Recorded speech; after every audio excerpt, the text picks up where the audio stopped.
Hello, welcome to my channel. I'm Tiffany, a retired librarian turned homeschool mom. This is one of my day shoots. My husband is exercising. My in-laws have my daughter because they drove up yesterday, unfortunately.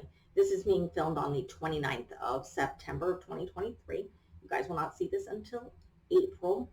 We'll see how I'm doing then. Unfortunately, my mother passed a couple days ago. So, things are a little strange, but life goes on. So when you guys see this, April is my birthday month. So it will be my first birthday without my mom. And it will be my big one. I turn 40 in April. And it'll be without my mom, which sucks. But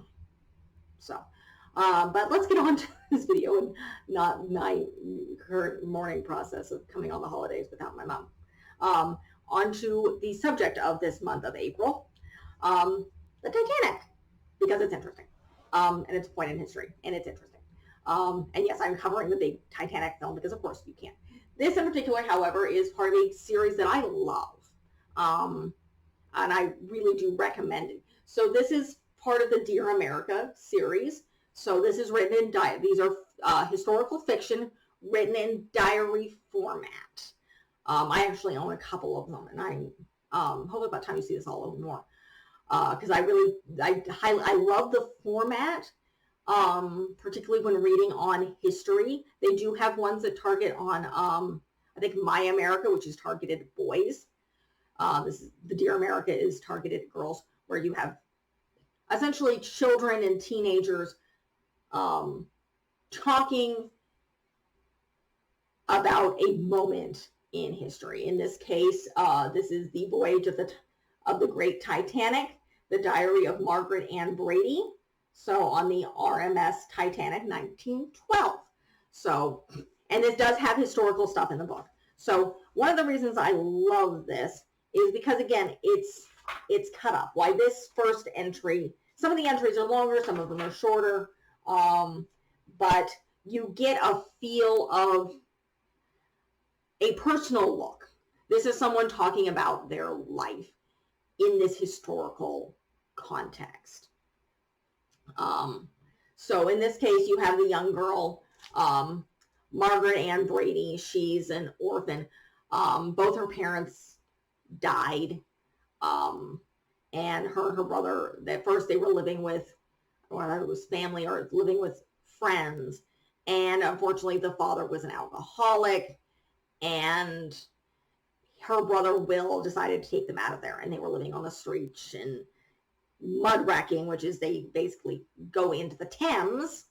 Not exactly the cleanest place in the world, if you're not know. They're in London, and getting stuff out to sell, essentially.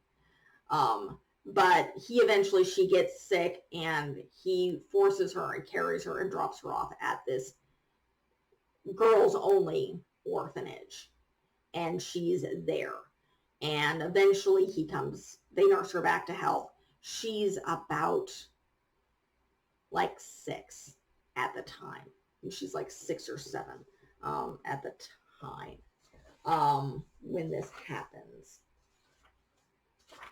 So let's see if she talks about her history. Yeah, their mother had tuberculosis. Their father was working in the docks. And he was killed. And then their mother was working, but she had tuberculosis and she died. And then they end up on her brother ended up on the streets. And she got sick. Let me say when she was, it got cold winter. She got sick. I don't know how old she was when this happened. She was, I think, roughly about 6 years old. So, she was a young child. She's now 13. So, and her brother came back to her, and he was trying to get work, and eventually he thought, okay, America will give me better opportunities. So he got a job as a cabin boy on a ship, and he went to America and he's in Boston and he's working and he's trying to save up enough money to bring his sister to him. So what ends up happening with her is the librarian at this Catholic, it must be Catholic because they're nuns, orphanage, she's kind of a favorite of hers. So Margaret's a little bit of a favorite of hers, and she found that there's a job as a companion to this American woman wealthy American woman who's going on the Titanic. Her husband has to deal with business in London, and she doesn't want to go alone. So Margaret is eventually hired as a companion to this wealthy woman who is going on the Titanic. So that's how Margaret ends up on the Titanic in first class, because again, she's basically a maid to an extent, but a companion to this woman by the name of, Casters, her Miss Casters, and her small dog. So that's how she ends up, and it kind of goes through how she ends up having to, this woman is American, and she considers her a little crass, and she has a tendency to use nicknames. At one point in time, she's calling her MJ, because her name is Margaret, or not MJ, Maggie Ann or something, which of course Margaret hates. Like, what's with the Americans and their nicknames of people? But it talks a little bit about life on the Titanic and how she has, even though she's poor, and she bonds with their steward by the name of Robert. Once she lets him know that she will speak in a Cockney accent, that she is not a proper lady. She is as well dressed as this woman has made her. She's impoverished. So she befriends him, and they talk a little bit about the exercise rooms and the swimming pools, and things going on in the fancy dresses, and how Margaret helps her mistress dress. She can't unfortunately help her with her hair, because she's not a professional maid. She's just a caretaker. She's literally hired a companion. She's literally hired to just be with, keep this woman company on this trip. And then she's written her brother. Her and her brother are still in communication, and sent a letter to her brother that she is coming to New York, which will of course save them money, because she doesn't have to pay her way, because she's being hired on. So, and then it goes into what happens the night of the ship sinking. I think she'd gone back to her rooms and knocked on the door. Robert's like, you need to dress warmly and put on your life vest. And she believes him, and it's like he's like, you need to hurry. So she trusts him. And it's like, it's like if he's saying, like, don't panic, but you need to get on the boat deck. So she has to hurry along her mistress, her Miss Castor, and who also insists, and Margaret actually insists on them taking the dog, her mistress originally, because she realizes something's up. She can tell by the way Robert was speaking that something is up. So they get on the boat deck. Her mistress gets into a boat with the dog. Not entirely unusual. Several of the small dogs survived. And I think one of the other first class male passengers is the ones who have to literally force him on the boat. And she tells her mistress, she tells Margaret, it's like, wait for another boat until, like, which shows how much this woman respects her. And Margaret ends up going down, and Robert runs into him. And at this point, he knows he's going to die. They know the boat's going on. It's like, what the heck are you doing?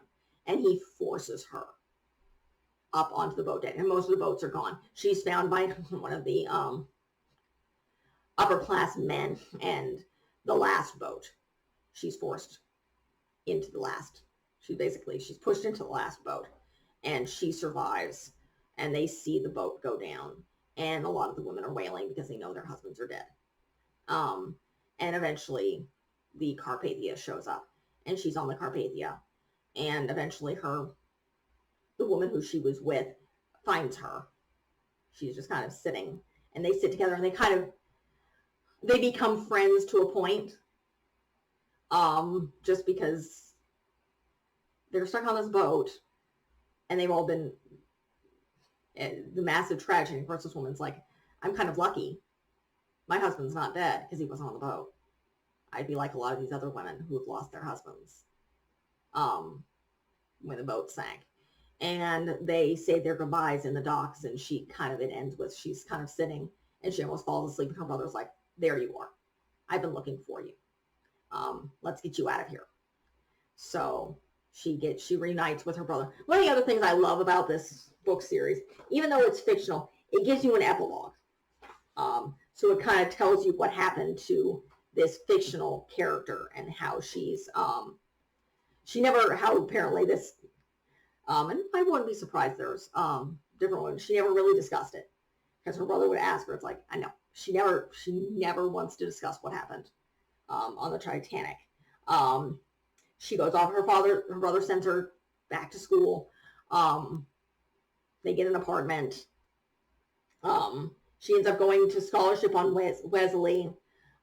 She does go back to England because she keeps writing Sister Catherine, which is the woman that she knew. And eventually she returned to, Sister Catherine came to visit her a couple of times, and then she went back to when her mentor died in 1962. She did go to college, but she didn't graduate because her brother was injured in the war. She eventually got married to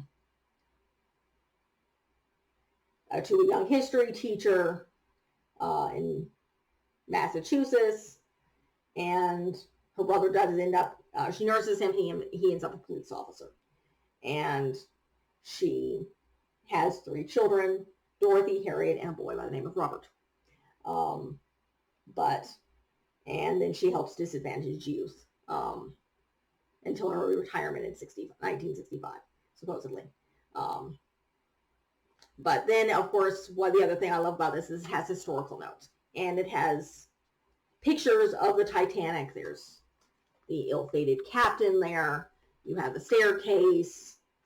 It talks about the second-class passengers, the different bedrooms and stuff. It has some of the old pictures, and then the collapsible. I believe she was in one of the collapsible lifeboats. So that's where she was at. One of our characters again. This is fictional. So, and the author during her research, the author of this book is Ellen Emerson White. She found a lot of accounts of the Titanic's voyage from the first and third class point of view. Is interesting. That classes never mingled. She thought it would be interesting to explore the privileged experience of a wealthy through the eyes of a working class girl, which is actually interesting. And it talks about some of her other books. But again, I do love this Dear America series because as historical fiction, particularly in the way that most of these are written and the way they're researched and the diary format by cutting it into pieces, it allows children to experience history that's interesting. That's not a dry history textbook. This is even it is a fictional, first-hand account of someone's experience. In this case, it's an interesting way to look at it. You're looking at through the eyes of a working class girl in first class. So she's surrounded by this opulence that she's not used to. Again, her father had worked out on the docks. Her mother had tuberculosis. Her and her brother ended up on the streets, and she's living in an orphanage where most of the clothes she would be wearing is cast-offs. And it's like, as long as they're clean and look somewhat presentable, this is what you're wearing. And then she's whisked off to be a companion to this wealthy American woman and dressed up properly. Of course, all those clothes are gone because the ship sank. And experiencing the wealth of the other class. So, and again, I kind of like the epilogue because it kind of tells you kind of an idea of what happens to some of them. And of course, in the case of this fictional character, it's like they say, it's like she takes trains, she takes planes, and she's never stepped foot on a boat, on a ship again, which, you know, is understandable. It's like a giant cruise liner sunk beneath my feet. I'm not taking a bloody foot back on that on a ship ever again. So, and just kind of, and of course I like the happy ending. It's like her brother is there and she reunites with him, and he's able to send her to school and everything, and in Boston. So fantastic book. I love this series. This is not the first time I've covered this series. It's not going to be the last. Sometimes it's difficult for me with these because they go in and out of print because they're Scholastic. And Scholastic has a tendency to pull things in and out of print all the time. Highly recommend this book series. Do be careful with the Native American stuff for this book series. And for the My America, there's one or two. Make sure the author is Indigenous. Otherwise, it could be bad with this book series because sometimes they don't do their research properly. So that's the end of this review. If you like what you see, be sure to like and subscribe. Again, I'm covering the Titanic in this month of April. It is in fact my birthday month. I find the history of the Titanic very, very interesting. So I decided to do and of course the Titanic sunk in April. So why not? I did women's history last month. I have covered Irish history in the past. You can check out my playlist for that. I do Black History Month every February. And I do a variety of things in January. You can check out my playlist for there. Coming up is going to be, we're actually going into Asian history. We're going to be covering Asian immigration into the United States. Then we're going to be covering European immigration into the United States, which is kind of what this is. She's a Londoner who's coming in around 1912. And yes, there is a wave of immigration coming in into the United States at this time. Then I'm doing July, I'm looking at food. August, I'm looking at women inventors. Then we're going into a deep dive into my daughter's favorite Disney princess. We're looking at Beauty and the Beast. I've done Cinderella in the past. You can check out that playlist there if you want an idea of what I'm covering come September. And then I'm covering space in October because I ran out of spooky stuff. And I'm a huge horror fan. Huge horror fan. I'm covering the Hindu festival of Diwali in November. I covered Native American stuff in the past, but again, limited stuff there. And then I'm covering mysteries in December. And this was already planned, but